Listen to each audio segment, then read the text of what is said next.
नमस्कार दोस्तों, एक बार आप सबका फिर से बहुत बहुत स्वागत है आप सभी के अपने YouTube चैनल डियर गुरुजी पर। सो गाइस, जैसा कि आप सभी को पता है कि अभी जस्ट आपकी एक क्लास जो है एंड हुई है और ये जो क्लास है आपकी स्टार्ट होने वाली है। तो यहाँ पर भी मैं आप सभी के लिए टॉप 25 जो है विविध क्वेश्चन जो है लेकर के आया हूँ, जो आपके जीके और जीएस में बेसिकली पूछे जाते हैं। और यहाँ से मान के चलिए बहुत सारे क्वेश्चन जो आपके एग्जाम में बनने वाले हैं। तो स्टार्ट करेंगे आज के इस क्लास को। इसके अलावा देखिए आपका अगर आपने अभी तक हमारा जो ये ऐप है, ऑफिशियल ऐप जो कि प्ले स्टोर पे आ चुका है, आप लोग वहाँ से जाके डाउनलोड कर सकते हैं। 10,000 से ज़्यादा लोगों ने इसको जो है डाउनलोड कर लिया है।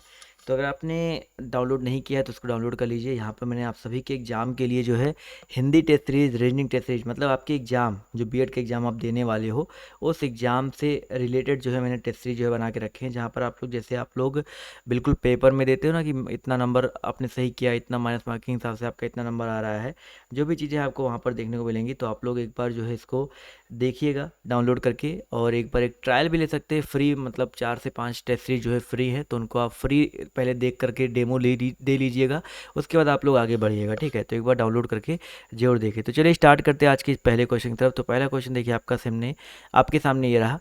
क्या पूछा गया, ध्यान देखिएगा। पंचायत स्तर पर राज्य सरकार का प्रतिनिधित्व कौन करता है? इसका जवाब जो है देते हुए चलिएगा। पंचायत स्तर पर राज्य सरकार का प्रतिनिधित्व जो है कौन करता है? जवाब देखिए यहाँ पर धीरे धीरे आना शुरू हो गया है और काफ़ी सारे लोग यहाँ पर जवाब जो है बिल्कुल सही दे रहे हैं। चलिए भाई,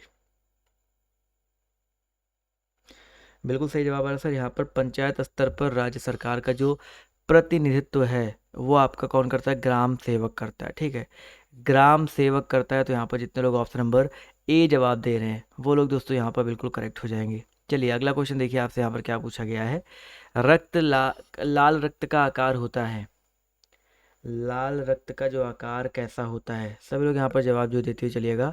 बहुत ही इंपॉर्टेंट क्वेश्चन है और इस प्रश्न का सभी लोग जवाब जो देने का प्रयास करिएगा। इसका जो करेक्ट आंसर आपका क्या हो जाएगा? चलिए भाई, लाल रक्त की अगर हम बात करते हैं साथियों, तो लाल रक्त का जो आकार होता है वो गोलाकार होता है। कैसा होता है भाई आपका? गोलाकार होता है, इसको याद रखिएगा। तो यहाँ पर देखिए ऑप्शन नंबर जो इसका ए दिया गया है यहाँ पर बिल्कुल करेक्ट है। अब देखिए यहाँ से और क्वेश्चन क्या बन सकते हैं। एक क्वेश्चन आपके पेपर में आता है कि आरबीसी और डब्ल्यूबीसी का अनुपात। देखो मैं आपको लिख के दे दे रहा हूँ, आरबीसी अनुपाते डब्ल्यूबीसी, इनका अनुपात है। डब्ल्यूबीसी आरबीसी नहीं है, तो 600 अनुपात 1 होता है। ठीक है, ये जो चीज़ याद रखिएगा। ठीक है, बहुत ही इंपॉर्टेंट क्वेश्चन है। तो यहाँ पर ऑप्शन नंबर जितने लोग ए जवाब दे रहे हैं वो लोग यहाँ पर बिल्कुल करेक्ट हो जाएंगे। अगला क्वेश्चन देखिए आपसे यहाँ पर क्या पूछा गया है। सेब का कौन सा भाग खाने योग्य होता है? सेब का कौन सा भाग जो है खाने योग्य होता है? सभी लोग इसका जवाब जो देते हुए चलिएगा। इसका जो सही उत्तर है आपका क्या हो सकता है? जवाब देखिए यहाँ पर आना शुरू हो गया। तो सेब की अगर हम बात करते हैं तो सेब का जो मांसल पुष्पासन भाग होता है, बहुत इंपॉर्टेंट क्वेश्चन है भाई। सेब का मांसल पुष्पासन भाग जो है खाने योग्य होता है। आलू के बारे में अगर पूछता है, देखिए आलू के बारे में अगर पूछता है तो आपका तना होता है। ठीक है, तना जो भाग होता है उसको खाने योग्य बोलते हैं। लीची का कई बार आपके पेपर में आ चुका है। लीची का दोस्तों याद रखिएगा एरिल होता है। आप लोग भी बताते हुए चलिएगा। नारियल, नारियल बताते हुए चलिए भाई। नारियल यहाँ तक दिख रहा है ना सभी को। नारियल की अगर हम बात करते हैं तो भ्रूणपोष क्या होता है भाई? भ्रूणपोष होता है। इसके अलावा बताओ भाई, अनानास का खाने योग्य भाग ये कौन सा होता है? तो अनानास का खाने योग्य भाग जो है परिदल पुंज होता है। अगला क्वेश्चन देखिए आपसे यहाँ पर क्या पूछा गया है। बीजापुर को किस मुगल सम्राट ने मुगल साम्राज्य में मिलाया? बहुत ही अच्छा प्रश्न है और सभी लोग यहाँ पर जवाब जो देने का प्रयास करेंगे। इसका जो करेक्ट आंसर आपका क्या हो जाएगा? बीजापुर को किस मुगल सम्राट ने मुगल साम्राज्य में मिलाया? 4 नंबर क्वेश्चन है। जवाब देखिए यहाँ पर आना शुरू हो गया है। तो इसका जो सही उत्तर है आपका क्या हो सकता है? जवाब देखिए यहाँ पर बिल्कुल सही आ रहा है। काफ़ी सारे लोगों के जवाब जो है यहाँ पर सही आ रहे हैं। तो इसका जो सही उत्तर आपका क्या हो सकता है? बीजापुर की अगर हम बात करते हैं तो यहाँ पर जो करेक्ट आंसर आपका क्या हो जाएगा? औरंगजेब। ठीक है, औरंगजेब ने जो है बीजापुर को मिलाया था। इसके अलावा अकबर ने जो है क्या किया था? फतेहपुर सीकरी की स्थापना की थी। अकबर के शाहजहाँ ने ताजमहल बनवाया था। सभी को पता है भाई। जहांगीर, बताइए सभी लोग जहांगीर के बारे में बताते हुए चलिएगा। अगला क्वेश्चन पूछा गया कि किसी मुगल बादशाह ने ब्रिटिश आश्रय को छोड़कर मराठों का संरक्षण स्वीकार किया था? किस मुगल बादशाह ने ब्रिटिश आश्रय को छोड़कर मराठों का जो संरक्षण है आपका स्वीकार किया था? बहुत ही अच्छा प्रश्न है। जवाब देखिए आना शुरू हो गया है। तो दोस्तों याद रखिए कि यहाँ पर जो करेक्ट आंसर आपका क्या हो जाएगा। काफ़ी लोग यहाँ पर शाह आलम जवाब दे रहे हैं, तो बिल्कुल सही बात है सर। शाह आलम की अगर हम बात करते हैं तो इसने जो है ब्रिटिश आश्रय को छोड़ करके मराठों का जो संरक्षण है वो आपका वो स्वीकार किया था। अगला क्वेश्चन देखिए आपसे क्या पूछा गया है। सर्वप्रथम किस व्यक्ति को भारत के गवर्नर जनरल के पद से विभूषित किया गया। सर्वप्रथम किस व्यक्ति को भारत के गवर्नर जनरल के पद से जो है विभूषित किया गया। तो इसका जो करेक्ट आंसर आपका क्या हो जाएगा। चलिए भाई, 6 नंबर प्रश्न है और सभी लोग यहाँ पर जवाब जो देते हुए चलिएगा। और काफ़ी लोग के जवाब देखिए यहाँ पर सही आ रहे हैं भाई। विलियम बेंटिक, बिल्कुल सही बात है सर।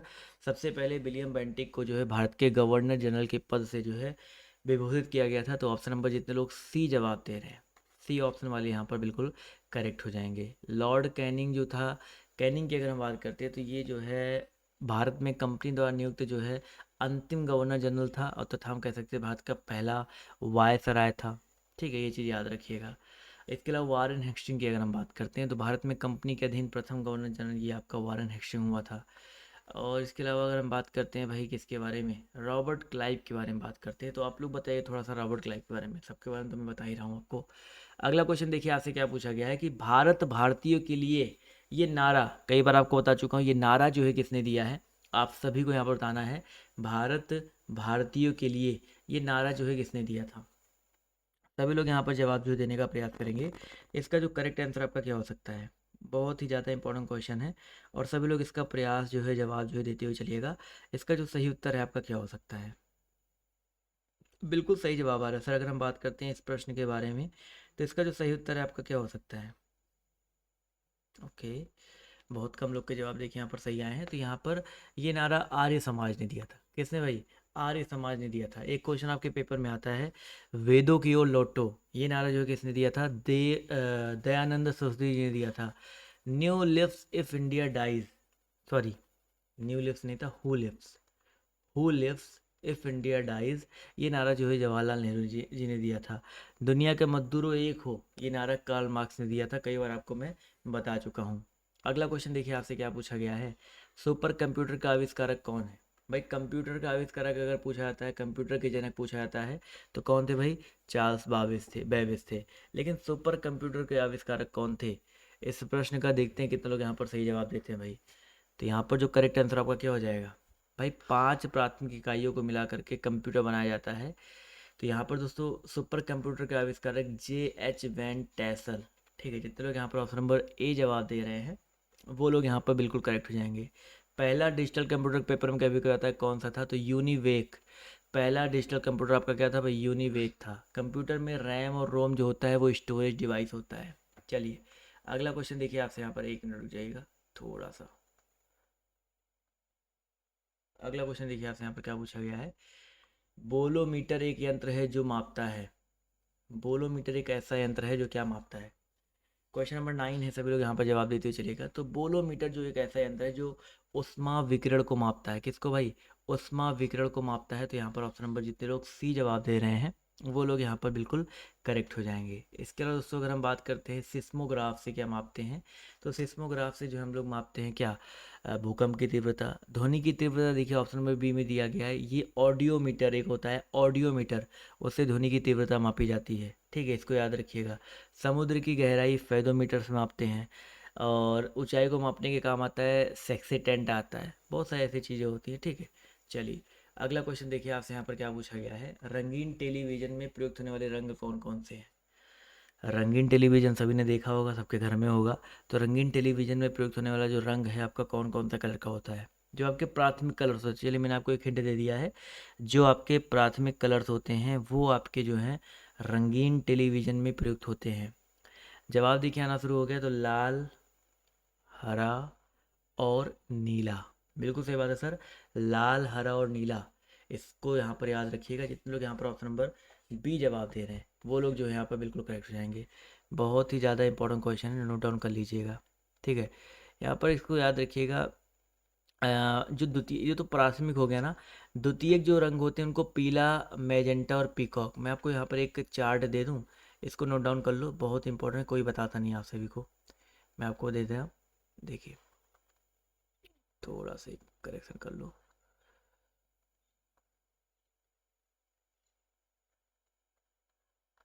देखिए ये आपका एक छोटा सा है, यहाँ पर हो जाएगा, ध्यान से देखिएगा।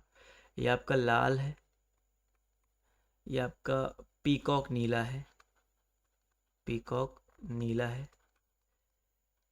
ये आपका नीला है और ये आपका हरा है। तो ये जो तीनों कोने पर हैं, लाल हरा नीला, ये तीनों आपके क्या है, प्राथमिक हैं।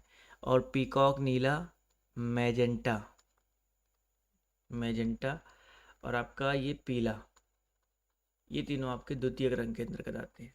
अब देखो यहाँ पर ये मैंने चार्ट क्यों बनाया है, इस चार्ट से याद रखिए, देखो लाल प्लस लाल और प्लस हरा मिलके, लाल और हरा को मिला दोगे तो ये पीला बन के आ जाएगा, पीला निकल के आ जाएगा। हरा और नीला को मिला दोगे तो क्या बन जाएगा भाई, हरा और नीला को मिलाते हैं तो पीकॉक नीला बन करके आ जाता है, ठीक है। लाल और नीला को मिला देंगे तो मैजेंटा बन के आ जाएगा। और अगर हम लोग लाल हरा और नीला को मिला देते हैं तो सफ़ेद रंग बन के आ जाता है। और पीला और नीला, देखो पीला और नीला को मिला देते हैं तो भी आपका सफ़ेद रंग, यहाँ पर बीच में सफ़ेद होता है। तो ये मैंने जो आपको बना के दिया है प्रिज्म, जो जिसको कह सकते हो, ये आपके लिए या आपके आने वाले एग्जाम्स के लिए इंपॉर्टेंट हो सकता है, इसे मैंने आपको बना के दिया है, ठीक है। चलिए अगला क्वेश्चन देखिए, आपसे यहाँ पर क्या पूछा गया है कि प्रथम गुरु ग्रंथ साहब का संकलन किसने किया था। प्रथम गुरु ग्रंथ साहब का संकलन जो है किसने किया था। तो दोस्तों याद रखिएगा, इसका जो करेक्ट आंसर आपका हो जाएगा गुरु अर्जुन देव, ठीक है। गुरु अर्जुन देव ने जो ने ये किया था, इन्होंने स्वर्ण मंदिर का भी निर्माण करवाया था। तो यहाँ पर ऑप्शन नंबर जितने लोग डी जवाब दे रहे हैं वो लोग यहाँ पर बिल्कुल करेक्ट हो जाएंगे। अगला क्वेश्चन देखिए क्या पूछा गया, ध्यान से देखिएगा। पूछा गया कि रूसी क्रांति के प्रमुख सूत्रधार कौन थे। रूसी क्रांति के प्रमुख सूत्रधार जो है आपके कौन थे, सभी लोग जवाब जो है देते हुए चलेंगे। तो उससे याद रखिएगा, रूसी क्रांति की बात हो रही है, इसके प्रमुख सूत्रधार कौन थे भाई, लेनिन थे। कौन थे, लेनिन थे। वैज्ञानिक समाजवाद के संस्थापक कार्ल मार्क्स थे। इसके अलावा जर्मनी के रहने वाले थे, ये चीज़ याद रखिएगा। आधुनिक रूस के निर्माता जो है स्टालिन को माना गया है। अगला क्वेश्चन देखिए, आपसे यहाँ पर क्या पूछा गया है, क्षेत्रीय ग्रामीण बैंक की स्थापना कब हुई। क्षेत्रीय ग्रामीण बैंक की स्थापना जो है आपकी कब हुई। तो दोस्तों याद रखिएगा, क्षेत्रीय ग्रामीण बैंक की स्थापना 1975 में, 1975 ईस्वी में हुई थी। तो यहाँ पर जितने लोग ऑप्शन नंबर ए जवाब दे रहे हैं वो लोग यहाँ पर बिल्कुल करेक्ट हो जाएंगे। अगला क्वेश्चन देखिए, पूछा गया पहाड़ों की रानी किसको बोला जाता है। पहाड़ों की रानी जो है किसको बोलते हैं, सभी लोग बताते हुए चलिएगा। नंदा देवी, केटू, कंचनजंगा या मसूरी। जवाब देखिए यहाँ पर आना शुरू हो गया है। क्वेश्चन नंबर 14 की बात करते हैं दोस्तों, याद रखिएगा यहाँ पर मसूरी, मसूरी को जो है पहाड़ों की रानी बोला जाता है। बहुत इंपॉर्टेंट क्वेश्चन है, इसको जो है याद रखिएगा। जितने लोग यहाँ पर ऑप्शन नंबर डी जवाब दे रहे हैं वो लोग यहाँ पर जो है बिल्कुल करेक्ट हो जाएंगे। क्लियर है, अभी तक यहाँ तक कोई दिक्कत है। पहाड़ों की रानी मसूरी को कहते हैं। केटू गाडविन आस्टीन भारत की सबसे ऊंची चोटियों में से माना जाता है। कंचनजंगा, नंदा देवी एवरेस्ट नेपाल में है। अगला क्वेश्चन देखिए, आपसे यहाँ पर क्या पूछा गया है, विश्व के प्रथम इलेक्ट्रॉनिक डिजिटल कंप्यूटर का नाम क्या है। विश्व के प्रथम इलेक्ट्रॉनिक, उसके फुल फॉर्म में जो आपका होता है, आपका पहला अक्षर इलेक्ट्रॉनिक ही है। चलो मैंने आपको एक हिंट दे दिया है, सभी लोग बताते हुए चलिएगा। तो ये विश्व के प्रथम इलेक्ट्रॉनिक डिजिटल कंप्यूटर का नाम क्या है, एनियाक, ठीक है। ENIAC, तो इसको याद रखिएगा। एनियाक जो है विश्व का प्रथम डिजिटल कंप्यूटर है, इलेक्ट्रॉनिक डिजिटल कंप्यूटर है। अगला क्वेश्चन पूछा गया कि जब, एक मिनट रुक जाइए।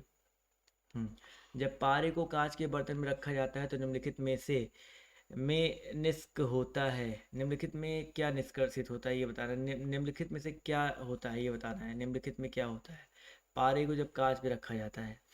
क्वेश्चन नंबर 16 है, सभी लोग जवाब जो देते हुए चलिएगा। इसका जो करेक्ट आंसर आपका क्या हो सकता है, तो पारे को जब कांच के बर्तन में रखा जाता है तो ये किसके जैसा काम करता है, उत्तल लेंस के जैसा काम करता है, ठीक है। जल के अंदर वायु का बुलबुला एक अपसारी लेंस का काम करता है। धूप के चश्मे के लिए क्रुक्स कांच का प्रयोग करते हैं। धूप के चश्मे के लिए किसका, क्रुक्स कांच का प्रयोग करते हैं। नेत्र लेंस की फोकस दूरी पक्ष माभिकी मांसपेशियों के कारण समायोजित होती है, ठीक है। अगला क्वेश्चन देखिए, आपसे यहाँ पर क्या पूछा गया है, भारत में काली मिट्टी के क्षेत्र कहाँ तक सीमित हैं। बहुत ही इंपॉर्टेंट क्वेश्चन है, इसका जवाब देते हुए चलेगा। भारत में काली मिट्टी के क्षेत्र जो है कहाँ तक सीमित है, तो साथ ही याद रखिएगा, काली मिट्टी के क्षेत्र जो है मध्य दक्षिणी क्षेत्र तक सीमित है, ठीक है। मध्य दक्षिण क्षेत्र तक सीमित है। तो ऑप्शन नंबर जितने लोग बी जवाब दे रहे हैं वो लोग यहाँ पर बिल्कुल करेक्ट हो जाएंगे। ठीक है। अगला क्वेश्चन देखिए आपसे यहाँ पर क्या पूछा गया, आत्मसम्मान आंदोलन किसने चलाया था। आत्मसम्मान आंदोलन जो है किसने चलाया था। साथियों याद रखिएगा, सम्मान आंदोलन जो है वी रामास्वामी ने चलाया था। किसने भाई, इंजीनियर ईवी रामास्वामी ने, माफ कीजिएगा, ईवी रामास्वामी नायर ने चलाया था। तो यहाँ पर जितने लोग ऑप्शन नंबर सी जवाब दे रहे हैं वो लोग यहाँ पर बिल्कुल करेक्ट हो जाएंगे। अगला क्वेश्चन देखिए आपसे यहाँ पर क्या पूछा गया है, इनमें से कौन भारत की सबसे पुरानी फुटबॉल प्रतियोगिता है। इनमें से कौन भारत की सबसे पुरानी फुटबॉल प्रतियोगिता है। बहुत ही ज़्यादा इंपॉर्टेंट क्वेश्चन है, देखते कितने लोग यहाँ पर सही जवाब देते हैं भाई। भारत की सबसे पुरानी फुटबॉल प्रतियोगिता 1888 ईस्वी में जो आपकी स्टार्ट हुई थी, और ये जो है आपकी कौन सी डूरंड कप है। तो आपके आपके पेपर में कई बार आपका भाई डूरंड कप जो है किससे संबंधित है, तो डूरंड कप जो है आपका फुटबॉल से संबंधित है। इसको जो है याद रखिएगा। दिलीप ट्रॉफी वैसे याद रखिए, दिलीप ट्रॉफी आपका जो है क्रिकेट से संबंधित होता है। संतोष ट्रॉफी की शुरुआत जो है 1942 में हुई थी, ये शायद हॉकी से संबंधित है। ठीक है, चलिए भाई, हॉकी का राष्ट्रीय प्रतियोगिता का नाम जो है रंगास्वामी कप है, ये भी याद रखिएगा। तो यहाँ पर जितने लोग ऑप्शन नंबर बी जवाब दे रहे हैं वो लोग यहाँ पर बिल्कुल करेक्ट हो जाएंगे। अगला क्वेश्चन देखिए आपसे यहाँ पर क्या पूछा गया है कि कृष्ण मेनन हवाई अड्डा किस नगर में है। कृष्ण मेनन हवाई अड्डा जो है किस नगर में है, इसका जवाब जो है सभी लोग देते हुए चलिएगा। और 20 नंबर पर क्वेश्चन का जवाब देखिए आना शुरू हो गया है। तो भाई तिरुवनंतपुरम अंतर्राष्ट्रीय हवाई अड्डा तिरुवनंतपुरम में है, लेकिन यहाँ पर कृष्ण मेनन पूछा गया है। तो दोस्तों याद रखिए, कृष्ण मेनन की अगर हम बात करते हैं तो यहाँ पर ये कालीकट हो जाएगा। कालीकट के तट पर कौन आया था भाई, वास्को डिगामा आया था, बिल्कुल सही बात है। अगला क्वेश्चन देखिए आपसे यहाँ पर क्या पूछा गया है, सार्क के सदस्य देशों में क्षेत्रफल और जनसंख्या की दृष्टि से सबसे छोटा है। सार्क के सदस्य देशों में क्षेत्रफल और जनसंख्या की दृष्टि से सबसे छोटा कौन सा है। चलो भाई, सबसे छोटा, सबसे अधिक साक्षरता वाला देश अगर पेपर में आता है तो मालदीव है, लेकिन यहाँ पर सबसे छोटा पूछा गया है। चलो भाई, जवाब देते हुए चलिएगा। तो इसका जो करेक्ट आंसर आपका क्या हो जाएगा, बिल्कुल सही बात है, मालदीव ही होगा। सबसे छोटा पूछा जाए, सबसे आपका पूछा जाए कि सबसे अधिक साक्षर कौन सा है, तो मालदीव जो है, इसको याद रखिएगा। जितने लोग यहाँ पर ऑप्शन नंबर जवाब दे रहे हैं भाई साहब सी वाला, वो लोग जो है यहाँ पर बिल्कुल करेक्ट हो जाएंगे। ठीक है, बहुत ही इंपॉर्टेंट क्वेश्चन है। सार्क देशों में सबसे अधिक क्षेत्रफल वाला जो आपका भारत है, इसका मुख्यालय कहाँ पे, सार्क का मुख्यालय आपका काठमांडू में है। स्थापना कब हुई थी, 1985 में हुई थी। अगला क्वेश्चन देखिए आपसे यहाँ पर क्या पूछा गया है, ध्यान से देखिएगा। इनमें से किस में हानिकारक निकोटीन की मात्रा सर्वाधिक होती है। हानिकारक निकोटीन की मात्रा जो है किस में सर्वाधिक होती है। आई होप इसका जवाब आप लोग दे सकते हैं बहुत आसानी से। चलो भाई, जवाब देखिए यहाँ पर आना शुरू हो गया है। तो यहाँ पर दोस्तों याद रखिएगा, आपका जो बीड़ी तंबाकू होता है, जो बीड़ी वाली तंबाकू होती है, उसमें जो है सबसे ज़्यादा जो है सर्वाधिक होती है हानिकारक निकोटीन की मात्रा। तो ऑप्शन नंबर जितने लोग सी जवाब दे रहे हैं वो लोग यहाँ पर बिल्कुल करेक्ट हो जाएंगे। अगला क्वेश्चन पूछा गया है, सूर्य का द्रव्यमान किस दर से कम हो रहा है। सूर्य का द्रव्यमान जो है किस दर से कम हो रहा है। 24 है, जवाब देते हुए चलिएगा। तो सूर्य का द्रव्यमान जो आपका 4 × 10⁻⁹ इस दर से जो है हर सेकंड में इतना किलोग्राम उसका कम हो रहा है। तो यहाँ पर जितने लोग ऑप्शन नंबर बी जवाब दे रहे हैं, ये बहुत इंपॉर्टेंट क्वेश्चन है, शायद पहली बार आपको ये क्वेश्चन देखने को मिला होगा। तो सूर्य से निकलने वाली जो किरणें होती हैं उनको कौन सी किरण बोलते हैं भाई, पराबैंगनी किरणें या अवरक्त किरणें बोलते हैं। सूर्य के प्रकाश को पृथ्वी तक पहुँचने में 8 मिनट 20 सेकंड या 8 मिनट 16 सेकंड के आसपास का समय लगता है। ठीक है, ये चीज़ें आपको पहले मैं बता चुका हूँ, बट इंपॉर्टेंट है इसलिए मैंने फिर से बता दिया है, तो इसको नोट डाउन कर लीजिएगा। अगला क्वेश्चन देखिए आपसे यहाँ पर क्या पूछा गया है कि प्रसिद्ध अक्टूबर क्रांति किस देश से संबंधित है। प्रसिद्ध अक्टूबर क्रांति जो है किस देश से संबंधित है। तो भैया यहाँ पर जवाब देखिए आना शुरू हो गया है। तो इसका जो करेक्ट आंसर आपका क्या हो सकता है दोस्तों, रसिया से, बिल्कुल सही बात सर। रूस 1917 ईस्वी में रूसी क्रांति का तात्कालिक कारण जो था प्रथम विश्व युद्ध था, इसमें रूस की पराजय हुई थी, ये चीज़ याद रखिएगा।